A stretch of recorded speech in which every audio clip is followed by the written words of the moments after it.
If you've been to my clinic lately, you've seen it, the 1-gallon water jug. It's basically a portable fish tank. Patients walk in like, "Doc, I'm doing the gallon challenge." And I'm thinking, fantastic. You're hydrated, and you've also turned your day into a bathroom fitness program. So today, we're testing the claim.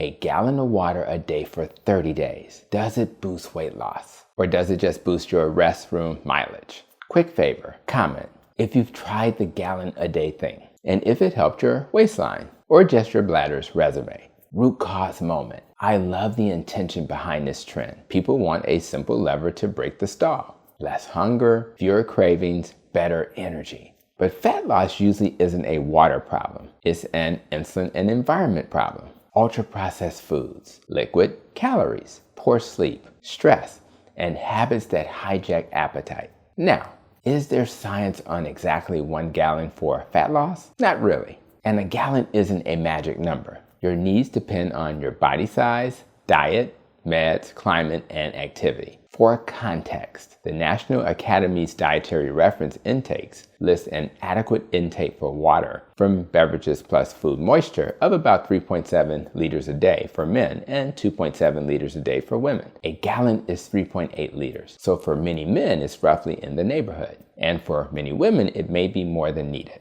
They also note that even healthy kidneys have a limit to how fast water can be excreted, on the order of 0.7 liters an hour. So spreading intake out matters. Sip and spread it out. Don't chug it like a college dare. But we do have randomized controlled trials, my favorite kind, testing water strategies that look a lot like what people are trying to do with a jug. First strategy, water before meals. In a randomized trial of middle-aged and older adults with overweight or obesity, everyone followed a reduced calorie diet. One group added one move, drink 500 milliliters, about 16 ounces of water before each meal. After 12 weeks, the water before meal group lost about 2 kilograms more than the diet-only group. That's roughly 4 to 5 extra pounds from one habit. The study also showed that water preloading lowered meal energy intake at baseline. A second randomized trial in primary care patients with obesity used the same idea. 500 milliliters of water 30 minutes before main meals. At 12 weeks, the water group lost about 1.3 kilograms more than the comparison group. Modest but real. Mechanism check. Water isn't melting fat. It's helping you eat less without you feeling like you're being punished. Stomach stretch plus fullness signals plus a brief pause before eating can reduce portions and snacking. Second strategy, water replacing liquid calories. This is where water becomes a heavyweight because liquid calories are sneaky. Your brain doesn't register beverage calories the same way it registers food calories. So you can drink a lot and still feel hungry. In the CHOICE randomized clinical trial, adults were assigned to replace calorie beverages with water or diet beverages. Replacing calorie drinks with non-caloric options led to average weight losses around 2 to 2.5% over 6 months. And participants assigned to beverage replacement were about twice as likely to hit 5% weight loss compared with controls. Translation, if your gallon habit means you stop the sweet tea, soda, juice, or the coffee milkshake pretending to be latte, then yes, it can help weight loss because you remove the calorie landmines. What about the water speeds up metabolism question? A well-known physiology study found that drinking 500 milliliters of water increased metabolic rate by about 30% for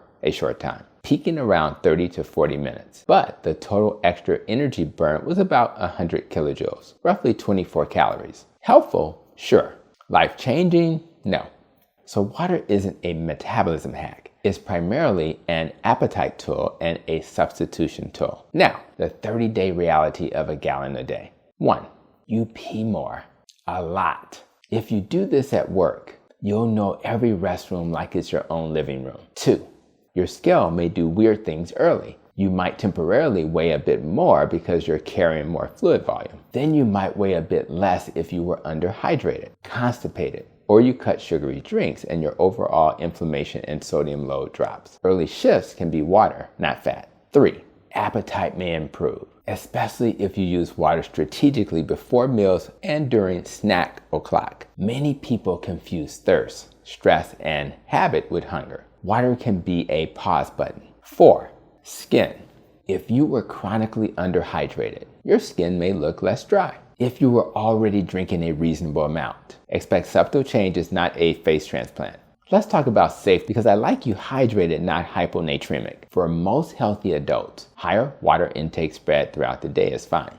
But drinking excessive water, especially quickly, can dilute sodium, also called hyponatremia. Symptoms may include nausea, headache, confusion, fatigue, muscle cramps, and in severe cases, seizures or coma. Mayo Clinic also notes that too much water is rarely a problem for healthy adults, but it can be dangerous when the kidneys can't clear the excess and sodium becomes diluted. If you have kidney disease, heart failure, syndrome of inappropriate antidiuretic hormone secretion, or you're on certain medications like diazide diuretics, talk to your clinician before you chase a gallon a day. And here's a practical tip from your sleep and metabolism doctor friend. Don't drink most of your water late at night. Waking up to pee is not a fat loss strategy. So here's my evidence-based prescription for hydration that actually helps fat loss without the bathroom misery. 1. Win the swap.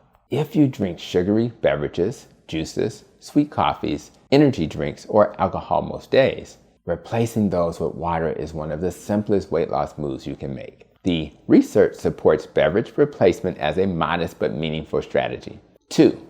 Use the pre-meal pour. Try approximately 16 ounces or 500 milliliters of water 20 to 30 minutes before your main meals. The RCTs show modest extra weight loss when paired with a calorie control plan.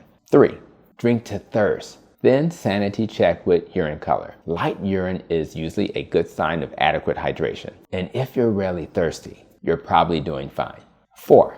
If you're low-carb, keto, or carnivore like me, respect electrolytes. Lower insulin can increase sodium and water loss. So some people feel lightheaded or crampy when they push water but ignore salt. Sometimes the fix is not more water, it's smarter minerals. Now, does a gallon a day boost weight loss? It can, if it changes what you consume. Water does help weight loss most when, number 1, it replaces liquid calories, and number 2, reduces appetite via pre-meal water. If you already drink mostly water and you force extra water on top of that, fat loss effects are likely small. You'll just be hydrated and intimately acquainted with the nearest bathroom.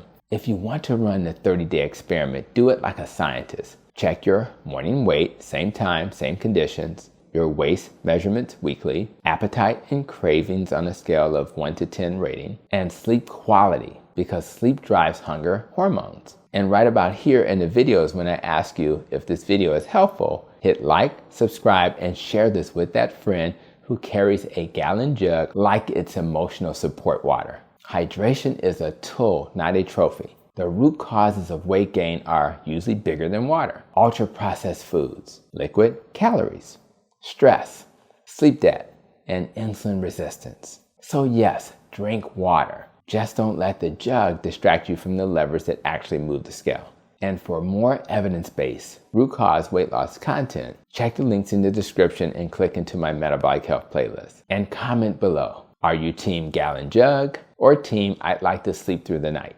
I'll see you in the next video.